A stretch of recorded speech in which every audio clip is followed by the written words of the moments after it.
Bismillahirrahmanirrahim. Alhamdulillahirabbil alamin wassalatu wassalamu ala asyrafil anbiya'i wal mursalin wa ala alihi wa sahbihi ajma'in. Subhanaka la ilma lana illa ma 'allamtana innaka antal alimul hakim. Rabbi shrah li sadri wa yassir li amri wahlul 'uqdatam min lisani yafqahu qawli. Amma ba'd. Alhamdulillah ala ni'matil Islam, alhamdulillah ala ni'matil iman, wa kafa biha min ni'mah. Allahumma barik lana fi Rajab wa Sya'ban, wa ballighna Ramadan, wa ballighna Ramadan, wa ballighna Ramadan, wa inna nasiyam wal qiyam wa qira'atil Qur'an, wa qanni'na bil yasir minal malam. Alhamdulillah, segala puji bagi Allah Subhanahu wa taala yang menghadirkan kita, mendudukkan kita, menjadikan kita hari ini hamba-hamba yang kembali dihadirkan untuk berzikir kepada Allah Subhanahu wa taala, mencari tahu tentang syariatnya Nabi Muhammad sallallahu alaihi wasallam, sekaligus juga mencari bekal menuju alam akhirat kita, mencari bekal menuju tempat kembalinya kita, mencari bekal untuk kita menghadap Allah Subhanahu wa taala, seperti yang pernah dikatakan oleh Nabi Muhammad sallallahu alaihi wasallam ketika beliau menguburkan salah satu dari sahabat Ansar. Ketika Nabi Muhammad duduk setelah penguburan, setelah prosesi penguburan, maka Nabi Muhammad mengingatkan para sahabat dengan mengatakan, ayyuhan nas limithli hadzal yaum fa'iddu. Wahai orang-orang, untuk menghadapi hari semacam inilah harusnya kalian itu membuat persiapan-persiapan. Sekarang kita menguburkan jenazah, nanti suatu hari kita yang dikuburkan. Sekarang kita mengantarkan jenazah, suatu hari nanti kita yang akan diantarkan. Sekarang kita mentalkin jenazah, maka suatu saat nanti jenazah itu adalah kita. Yang dikafani itu adalah kita. Yang dimandikan, disolati, dikuburkan itu adalah kita. Maka limithli hadzal yaum fa'iddu. Maka carilah bekal, persiapkan diri, persiapkan ruh, siapkan segala sesuatu yang perlu untuk disiapkan untuk kita itu kembali kepada Allah Subhanahu wa taala. Maka yang kita lakukan mulai dari kita berangkat tadi sampai saat ini adalah nyari bekal menuju alam akhirat. Kita berzikir dengan harapan, ya Allah, semoga kubur kami diterangkan, semoga kubur kami diluaskan, semoga lisan kami digampangkan untuk menjawab setiap pertanyaan-pertanyaan yang akan kami dapatkan mulai dari prosesi penguburan tersebut. Dan mungkin kita semuanya diistiqomahkan sama Allah Ta'ala, diistiqomahkan, diridhoi, dikasih nikmatnya zikir, dikasih nikmatnya bermunajat, dikasih nikmatnya duduk di majelis-majelis yang semacam ini. Karena kalau kita mau nyari rahmatnya Allah Ta'ala, yang paling banyak ya di sini. Kalau kita mau nyari anugerahnya Allah Ta'ala, yang paling banyak ya di sini. Kalau kita mau nyari pengampunannya Allah Ta'ala, juga paling banyak kita dapatkan di tempat-tempat semacam ini. Jangan lihat ya, dalam satu hari 24 jamnya kita ini, kalau misalkan kita ngaji ataupun baca Al-Quran ataupun berzikir, tapi sifatnya sendiri, sama ketika kita duduk di tempat semacam ini, rasanya bagaimana? Rasanya bagaimana? Yang kita dapatkan apa? Seberapa? Dan yang masuk atau yang mampu menata ataupun merubah perasaan-perasaan yang ada di dalam hati kita, ini ibadah yang semacam apa? Gak akan kita dapatkan kecuali fi halaqatil ilm, kecuali di dalam halaqah yang di situ dibacakan tentang ilmunya Nabi Muhammad sallallahu alaihi wasallam. Oleh karena itu, salah satu hal yang diwanti-wanti sama Nabi, idza marartum bi riyadil jannah farta'u.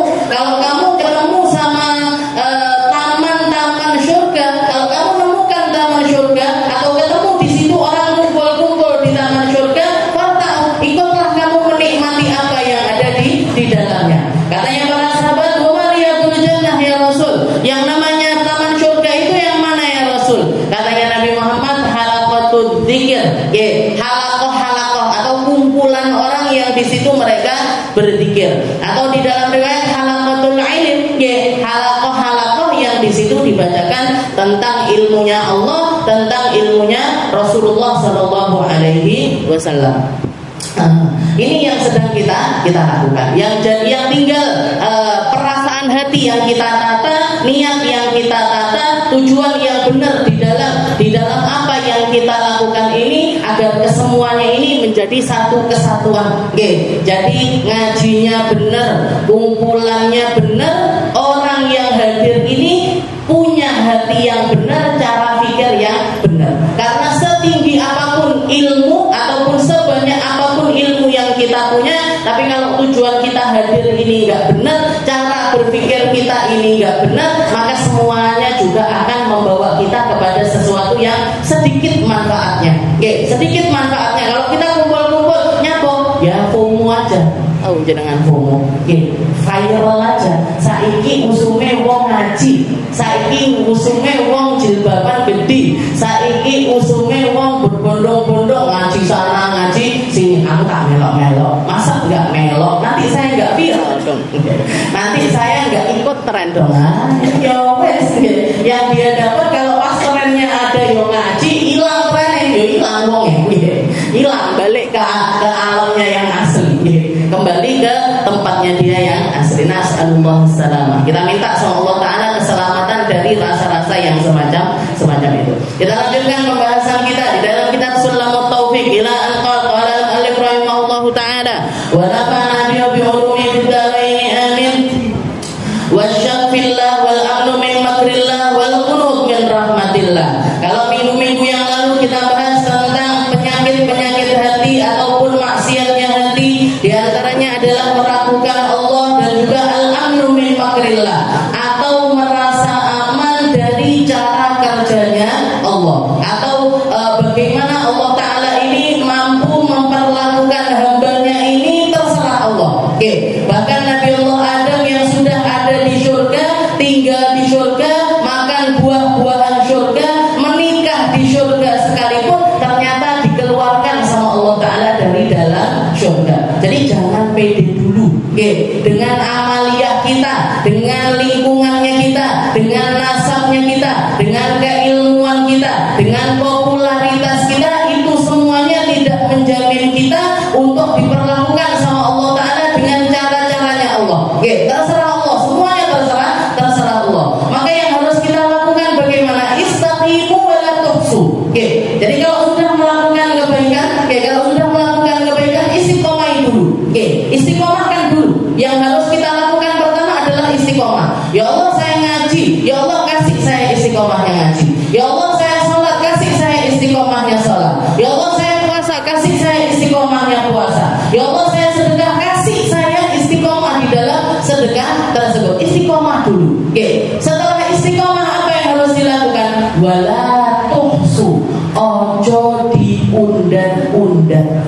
Jangan diundang-undang, jangan diingat-ingat, jangan dihitung-hitung, jangan jangan dikulik-kulik yang dulu-dulu ini. Jangan dikulik-kulik yang dulu-dulu ini, karena biasanya ketika kita kulik-kulik, nanti setan masuk di situ sambil membisiki dengan perkara-perkara yang enggak benar. Delok awakmu lho wis istiqomah sholat berjamaah selama 20 tahun misalkan.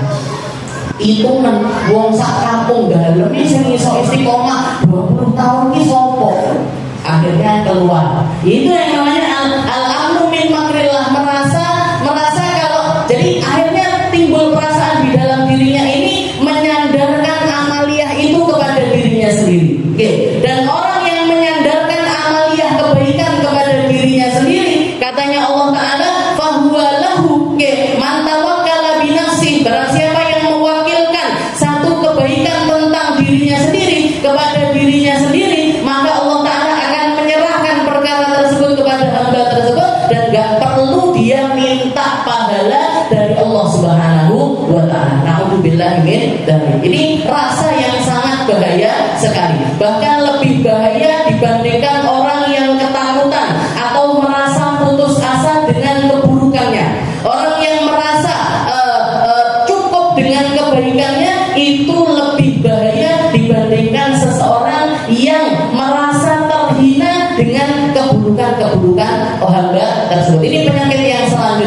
yaitu al-qunut min rahmatillah. Oke, tapi sebelum kita bahas itu kita ditoto dhisik. Oke, karena saya yakin yang duduk di sini ini orang-orang yang punya amaliyah kebaikan. Oke, bahkan istiqomah di dalam kebaikan atau sudah mulai merasakan nikmatnya sebuah kebaikan. Maka yang harus kita lakukan istiqomahin dulu. Oke, hilangkan perasaan-perasaan wong ngomong piye, orang nanti komentarnya gimana. Hilangkan aja. Manusia itu enggak penting. Oke, manusia itu enggak ada yang penting. Bahkan presiden sekalipun enggak penting, Bu. Oke, enggak kira dia kita meninggal nguburnya wae dhewe enggak kira. Oke, enggak kira dia ketika kita enggak kira istilahnya dia hidup dengan hidupnya sendiri. Dan manusia seperti itu. Oke, jangan nyandarkan diri dengan istiqomahnya aja dulu. Oke, ya Allah saya pengen surga.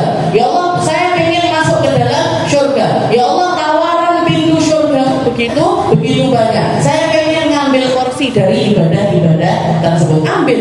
Oke, mau ngambil dari Quran, ambil. Oke, mau ngambil dari sedekah, ambil. Mau ngambil dari salat berjamaah, ambil. Mau ngambil dari keilmuan, ambil. Oke, ambil setelah itu istiqomah.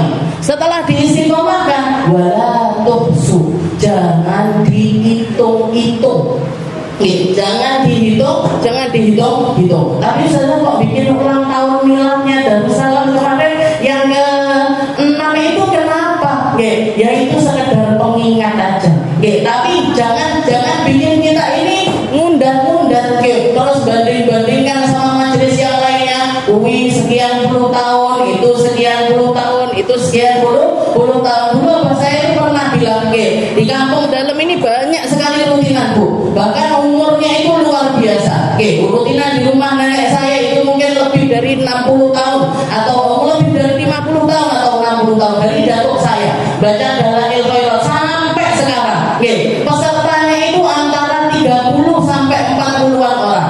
Bahkan kata nenek-nenek saya, mati siji melbu siji. Kayak sama Allah Ta'ala itu mudah ditakal. Kayak ditakal sama Allah Ta'ala. Gak pernah sampai 100 orang sampai 200 orang kayak di sini tuh gak pernah. Sedikit, tapi sudah puluhan tahun. Ada juga majelis di depannya, yaitu majelis pembacaan Maulid Habsyi, tapi khusus buat bapak-bapak itu umurnya mungkin lebih dari 70 ataupun 80 tahun. Kata saya sebelum Mabini lahir saya majelisnya itu sudah ada. Majelis tiba di masjid, majelis burdah, tapi nggak pernah diulang tahun ibu. Jadi nggak ada yang tahu ini sebenarnya umurnya ini berapa. Tapi yang pasti sangat panjang sekali. Sangat panjang sekali. Ketika saya mulai bikin majelis semacam ini, ketika mulai ngaji, kata abang saya, saya dilakoni wong tuwek-tuwek dia ini bener. Yang dilakukan sama orang tua kita itu sesuatu yang benar. Mereka masuk di dalam golongan ini, Bu. Istaqimu wala tuhsu. Istiqomah, enggak usah dihitung-hitung. Pokoknya aja ketemu Jumat moconnya, ketemu hari rutinan dilakukan lagi, terus seperti itu sampai berjalan puluhan tahun. Tapi sayangnya ketika kita nggak ngitung-ngitung semacam ini, yaitu tadi akhirnya nggak tahu persis sebenarnya majelis ini berapa puluh tahun. Berapa puluh tahun ini sebenarnya ulang tahun kepiro sembuh. 2025 ini majelisnya sudah berapa puluh tahun sembuh. Padahal kalau kita telisik, padahal kalau kita lihat sejarah hidupnya Nabi Muhammad SAW, Nabi Muhammad itu mendata segala sesuatu. Al-Quran itu nggak mungkin nyampe ke kita kecuali karena saking rapinya pembukuannya Nabi Muhammad SAW. Sejarah hidupnya Nabi nggak mungkin serapi sekarang, nggak mungkin nyampe ke kita sampai sedetail itu kecuali karena para sahabat itu begitu antusias di dalam mencatat, begitu antusias di dalam mengingat-ingat, begitu antusias untuk bikin sejarah. Kenapa? Karena mereka tahu persis manusia ini butuh sama sejarah. Orang ini butuh diingatkan dengan sejarah itu butuh. Makanya saya bilang, Bu, kita ini ulang tahun ke-6. Apa kira-kira yang berubah dari kita? Kita ini udah jadi orang yang semacam apa? Ibadah mana yang sudah kita istiqomai? Ibadah mana yang sudah kita ambil porsinya? Kita ini jadi manusia lisan kita tambah baik apa enggak, pendengarannya kita tambah baik apa enggak, langkah kita lebih terkontrol atau tidak, itu jadi bahan pengingat-ingat. Umurnya wis 6 tahun, mosok tambah koyok ngene ae.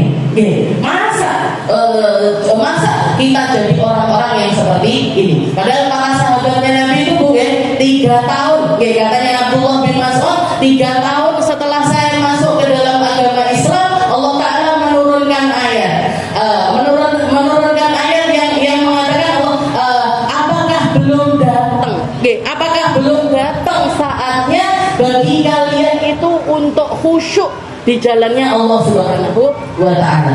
Apa belum datang waktunya? Apa belum datang waktunya kalian itu menjadi hamba-hamba yang serius di jalannya Allah? Itu dari masuk Islamnya Abdullah bin Mas'ud itu berjalan 3 tahun. 3 tahun. Lama itu 6 tahun enggak khusyuk ini. Kita sudah 6 tahun enggak khusyuk, enggak dapat jadi golek hidayah, tapi hidayahnya teko diabaikan. Datang lagi sungguh sehalah, sekenong, anaknya siji, anaknya loro. Khusyuke kok wis 60 tahun, apa 70 tahun, koyo yuk.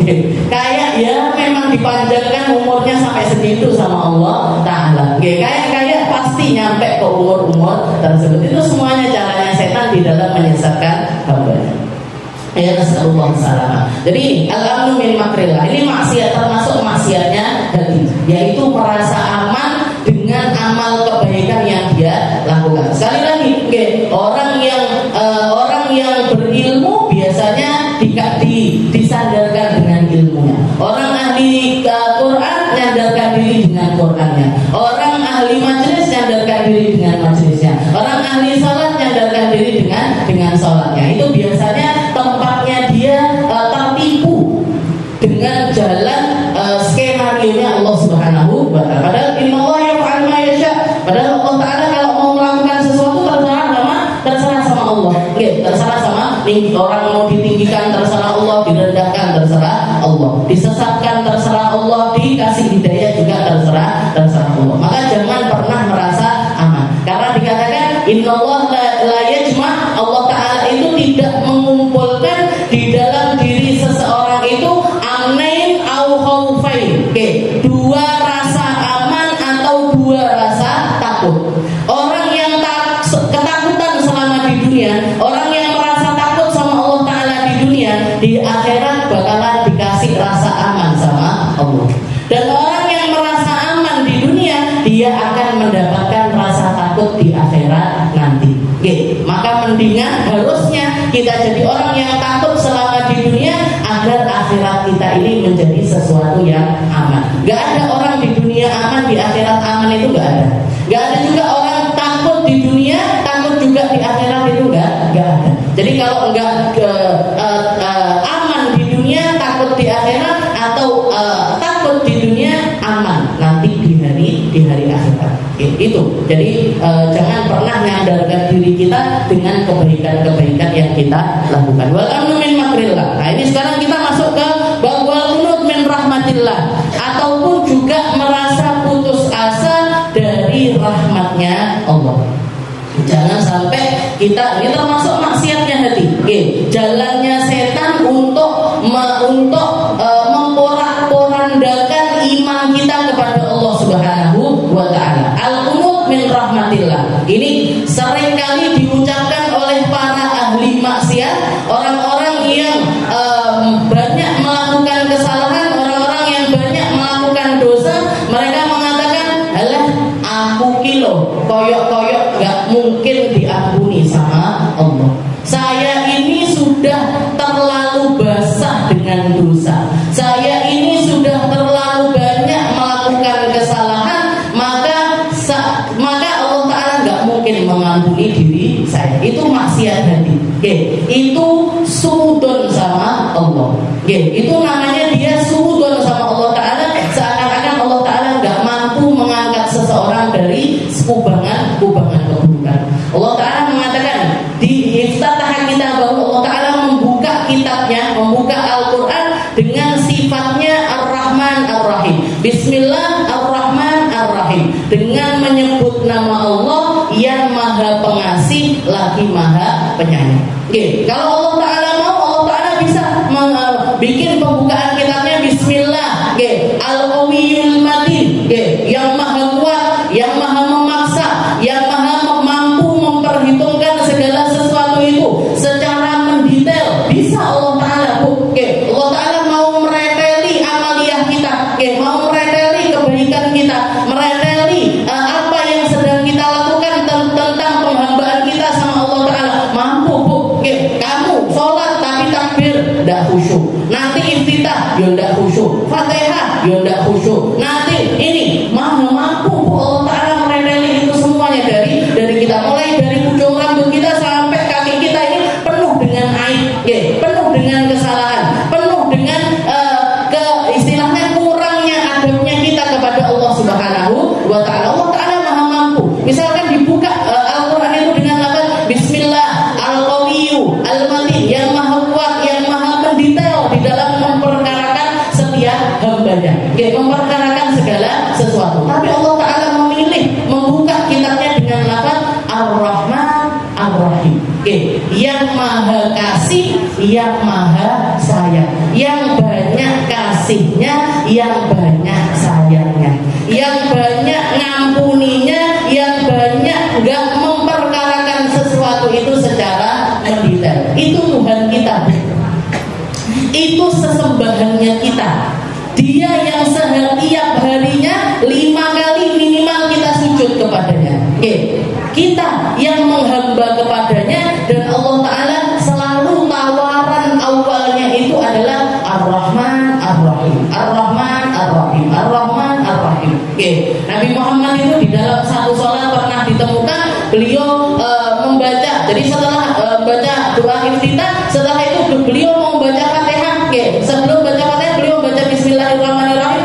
Itu beliau baca Bismillahirrahmanirrahim, Bismillahirrahmanirrahim, Bismillahirrahmanirrahim. Diulang-ulang, dihitung sama para sahabat lebih dari 20 kali Nabi Muhammad itu membaca Bismillahirrahmanirrahim. Kenapa? Karena beliau tahu persis Rahman Rahimnya Allah, tahu persis kasihnya Allah Ta'ala kepada hamba, tahu persis bagaimana Allah Ta'ala itu memperlakukan hambanya itu dengan segala kebaikan. Diguyur, Bu, kita itu sama kebaikan, diguyur kita itu sama kenikmatan, diguyur kita itu dengan kegembiraan, diguyur kita itu dengan segala sesuatu yang indah-indah seumur hidup kita. Mulai dari kita lahir sampai sekarang itu rahmatnya Allah Ta'ala gak pernah lepas dari kita. Rahman Rahimnya Allah Ta'ala gak pernah lepas dari kita. Terus kenapa ketika kamu melakukan kesalahan satu atau kesalahan dua, kamu menganggap Allah Ta'ala sudah gak sayang lagi sama kamu?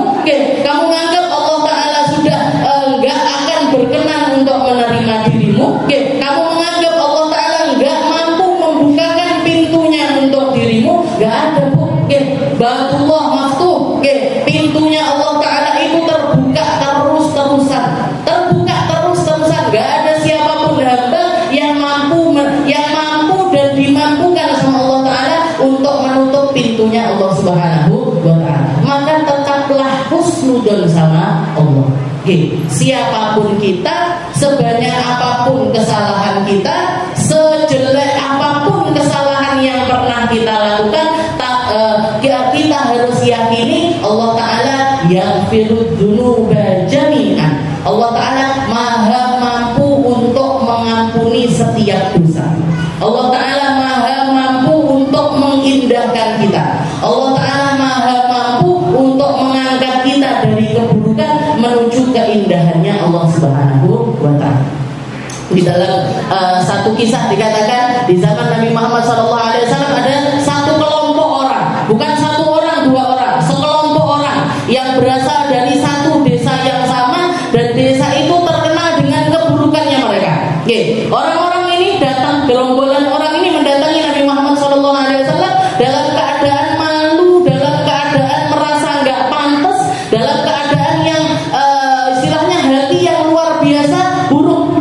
Ketika mereka datang, mereka bilang sama Nabi, ya ayyuhar rasul, wahai Nabi, innana qaumun, kami ini adalah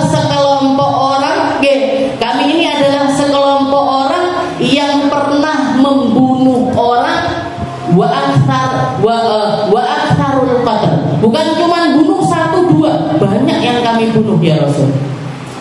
Setelah itu mereka mengatakan, kami ini adalah satu kelompok orang ya Rasul. Kami pernah melakukan zina. Bukan cuma sekali dua kali zina, tapi berkali-kali zina.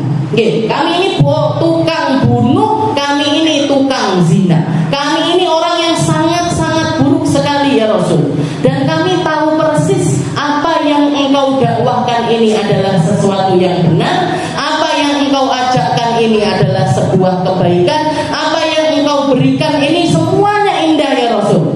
Tapi kami ini apa ya pantas untuk jadi orang Islam itu, apa ya pantas. Oke, jadi mereka ingin masuk Islam, tapi mereka terhalang dengan dosa-dosa mereka. Mereka merasa nggak pantas untuk jadi umatnya Nabi Muhammad SAW.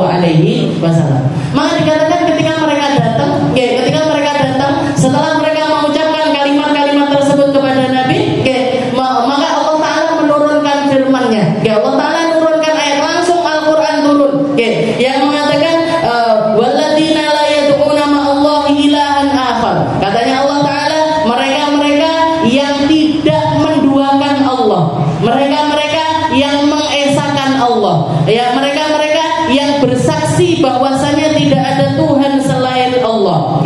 Walladzina yad'una ma'allahi ilahan akhar wa la yaqtuluna an-nafsa allati harramallahu illa bil haqq. Dan mereka berjanji tidak membunuh orang. Mereka berjanji tidak membunuh orang kecuali mereka-mereka yang memang diperintahkan sama Allah Ta'ala untuk dibunuh, maka mereka membunuhnya. Tapi kalau enggak, maka mereka tidak akan. Wala yaqtuluna an-nafsa allati harramallahu illa bil haqq wa la yaznun. Dan mereka tidak berzina.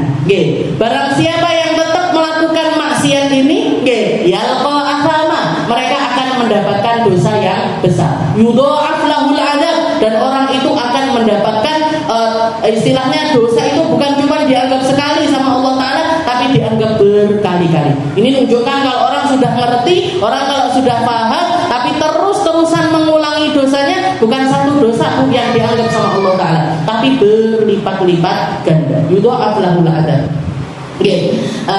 Tapi ilah mantaba wa amana wa amila amalan salihan, kecuali bagi mereka-mereka yang taubat, mereka-mereka yang beriman, mereka-mereka yang melakukan amal-amal kebaikan, yubaddilullahu sayyi'atihim hasanat. Jadi janjinya Allah bukan cuma diampuni, bukan cuma diterima taubatnya sama Allah Ta'ala, tapi Allah menjanjikan dosanya mereka itu diganti jadi pahala, maksiatnya mereka diganti jadi kebaikan, tulisan catatan buruknya diganti jadi tulisan catatan kebaikan. Ini loh Tuhannya kita. Yubaddilullahu sayyi'atihim hasanah. Di hadapan mereka gak ada satupun di antara mereka yang mendengarkan firman-Nya Allah Ta'ala ini kecuali nangis. Zinanya diganti kebaikan. Pembunuhannya mereka diganti sama Allah Ta'ala menjadi perkara-perkara yang baik. Dihabiskan semuanya dosa, dihabiskan dosanya tak elok, wes nikmat luar biasa, diampuni tak aja loh, sudah indah luar biasa, diterima taubat mereka sudah gak karu-karuan rasanya. Tapi Allah Ta'ala mengatakan yubaddilullahu sayyi'atihim hasanah, tak ganti keburukanmu yang buruk, tak ganti jadi baik, catatan burukmu tak ganti jadi catatan baik, omongan jelekmu tak ganti jadi omongan yang baik. Tapi imano, tapi ngamalo, tapi tobatono dosamu, tobati dosamu, jadikan amaliyah-amaliyahmu ini jadi amaliyah-amaliyah yang baik. Ganti yang buruk-buruk dari kamu itu menjadi kebaikan. Allah Ta'ala maha mampu, Allah Ta'ala maha mampu untuk memperlakukan hambanya ini, terserah Allah. Makanya di salah satu kisah juga Nabi Muhammad pernah menceritakan ada satu hamba ketika dicecer pertanyaan sama Allah Ta'ala. Jadi semua hamba nanti akan langsung berbicara, istilahnya ditanya langsung hadap-hadapan sama Allah Ta'ala. Ada seorang hamba, dia mendatangi Allah Ta'ala dalam keadaan berlumuran dosa, dalam keadaan bawa dosa yang sangat banyak. Tapi Allah Ta'ala mengatakan kepada para malaikat, malaikatku, bawa kepadaku sigharu athamihim. Nggih, sigharu athamih. Nggih, bawakan kepadaku dosa-dosa kecilnya dia. Nggih, dosa gedene dulu. Nggih, dosa-dosa kecil dulu. Nggih, bawakan kepadaku dosa-dosa kecilnya hamba-hamba. Dibawa. Kamu pernah ini, kamu pernah ngelok wong misalkan, kamu pernah nyubit orang, kamu pernah begini, pokoknya dosa-dosa kecil. Oke, dosa-dosa kecil itu Bu, oke, tawarannya Allah Ta'ala untuk mengampuni itu luar biasa banyak. Oke, as-shalah ila shalah, wal jum'ah ila jum'ah, wa ramadan ila ramadan, mukaffaratun lima bainahunna majtunibatil kabair.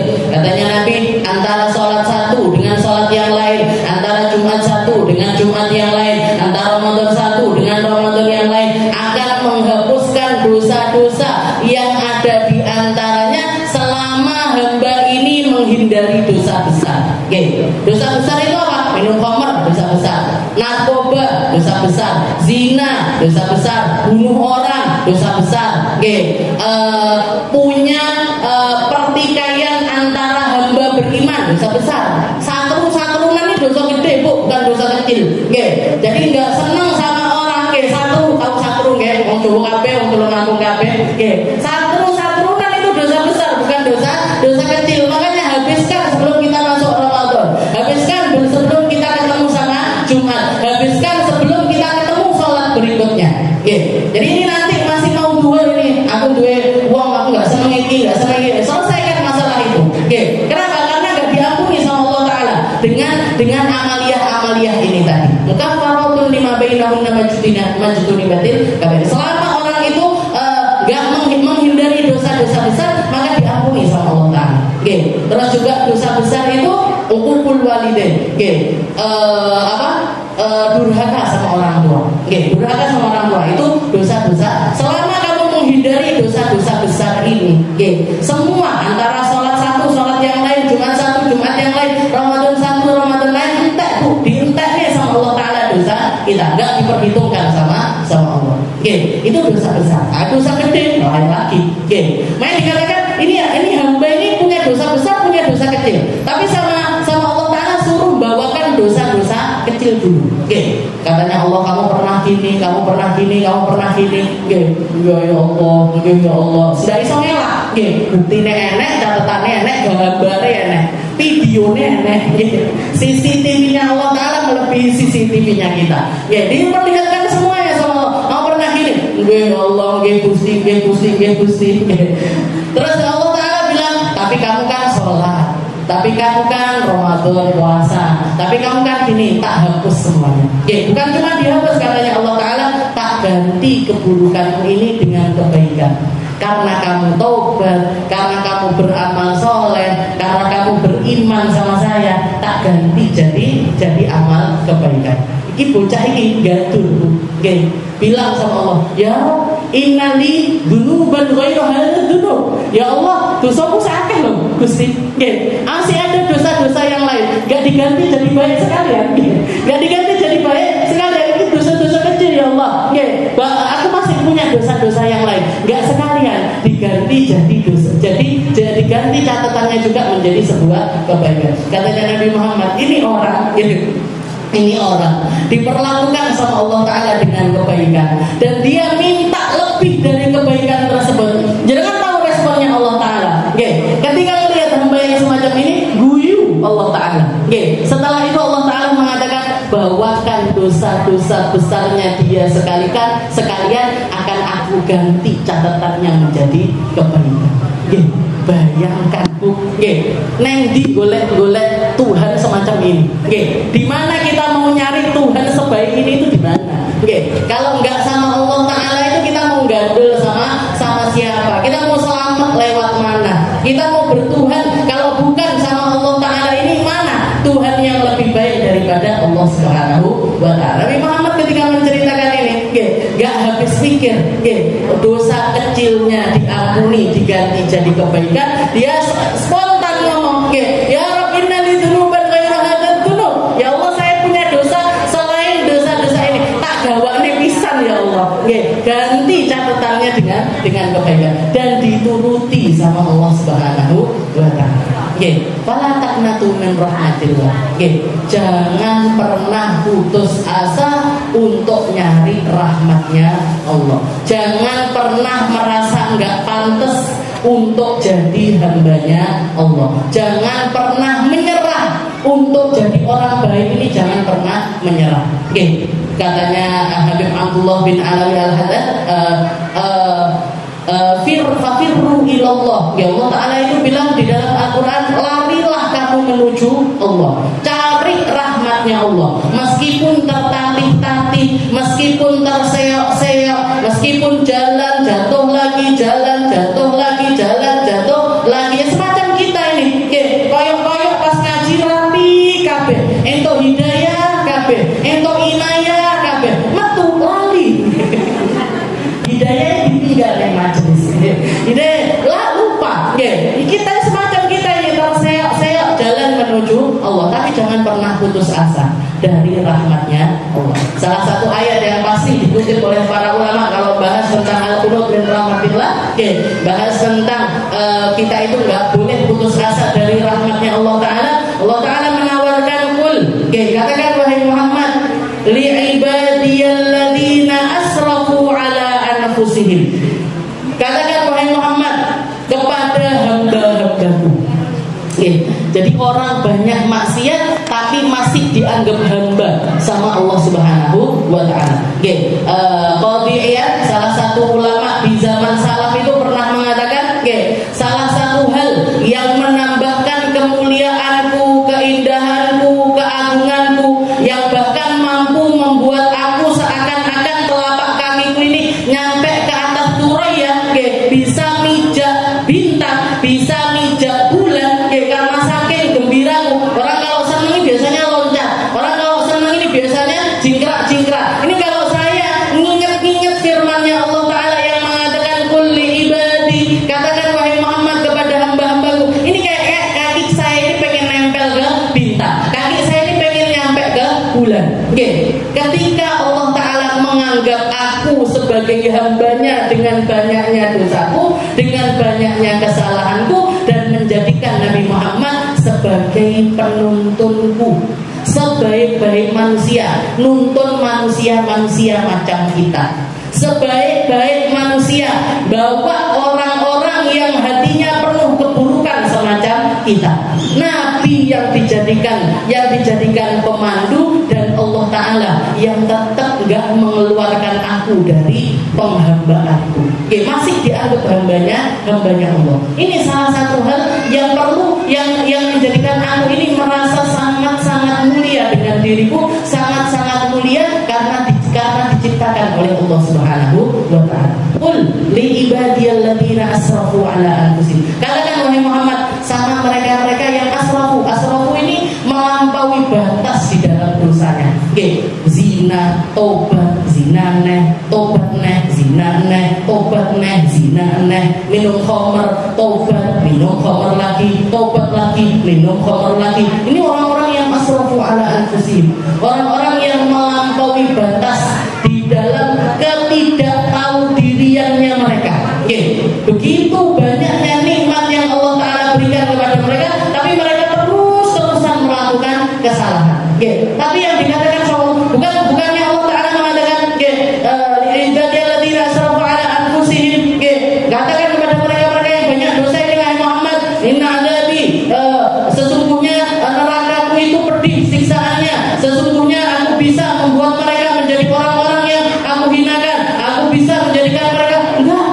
Katanya Allah Ta'ala, la taqnatu min rahmatillah, jangan putus asa untuk nyari rahmatnya Allah. Dimanapun kamu, siapapun kamu, bagaimanapun keadaanmu, selalulah mencari rahmatnya Allah Ta'ala. La taqnatu min rahmatillah, innallaha yaghfiru dzunuba jami'an. Jadi yang ditawarkan sama Allah Ta'ala maha mampu untuk mengampuni semua dosa. Innallaha yaghfiru dzunuba jami'an. Allah Ta'ala maha mampu untuk mengampuni semua dosa, dan ketahuilah Allah Ta'ala itu maha pengampun. Allah Ta'ala itu senang mengampuni kepada hamba-Nya. Makanya salah satu doa yang ditanyakan sama Sayyidah Aisyah, ya Rasul, kalau saya ketemu sama Lailatul Qadar, kalau saya ketemu sama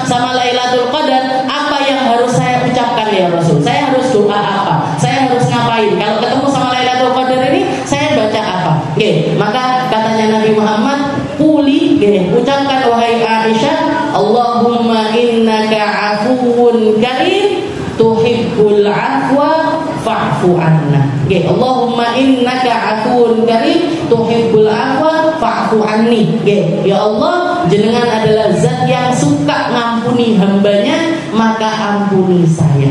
Nggih, Engkau adalah zat yang maha suka. Nggih, kalau hambanya minta ampun itu Allah Ta'ala senang. Kalau hambanya melakukan kebaikan, Allah Ta'ala senang. Kalau hambanya mengisi hari-harinya dengan kebaikan, Allah Ta'ala lebih gembira dibandingkan siapapun. Nggih, Allahumma innaka afuwun karim. Nggih, karim itu maha dermawan, nggih, maha baik, maha suka ngasih. Nggih, innaka afuwun karim tuhibbul afwa, jenengan senang ngasih, nggih, jenengan suka untuk mengampuni, fa'fu anni, maka ampuni saya. Nggih, itu doa yang diajarkan sama Nabi kepada Sayyidah Aisyah ketika kalau ketemu sama Lailatul Qadar. Makanya biasanya doa ini dibaca setiap malam di malam-malam Ramadan. Nggih, biar apa? Biar kalau salah satunya itu ngepasi malam Lailatul Qadar, kita dapat pengampunan yang nyata dari Allah Subhanahu wa Ta'ala. Mungkin dirahmati sama Allah, mungkin diampuni sama Allah, mungkin dijadikan kita hamba-hamba yang ngerti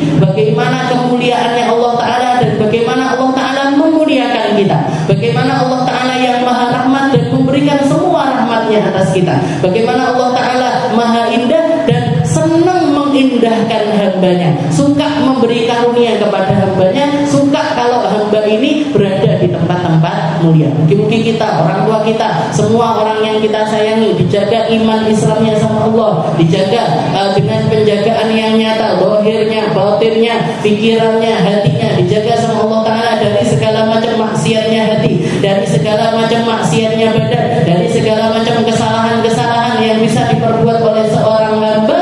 Tapi dengan itu semuanya pun jangan pernah menganggap seseorang ini gak akan mungkin diampuni sama Allah. Yeah. Berikan, tunjukkan rahmatnya Allah Ta'ala kepada sesama, tunjukkan ampunannya Allah Ta'ala kepada sesama. Karena siapapun, bagaimanapun, dari tempat manapun, berasal dari golongan apapun, bisa tetap diampuni sama Allah, bisa tetap diangkat derajatnya oleh Allah Subhanahu wa Ta'ala. Dan mungkin kita, orang tua kita, anak cucu kita, semuanya masuk di dalam golongan hamba-hamba yang diridhoi oleh Allah Ta'ala. Ala hadhihi niyah wa ala kulli niyatin salihah wa ila hadratin Nabi Muhammad sallallahu alaihi wasallam bisirril Fatihah.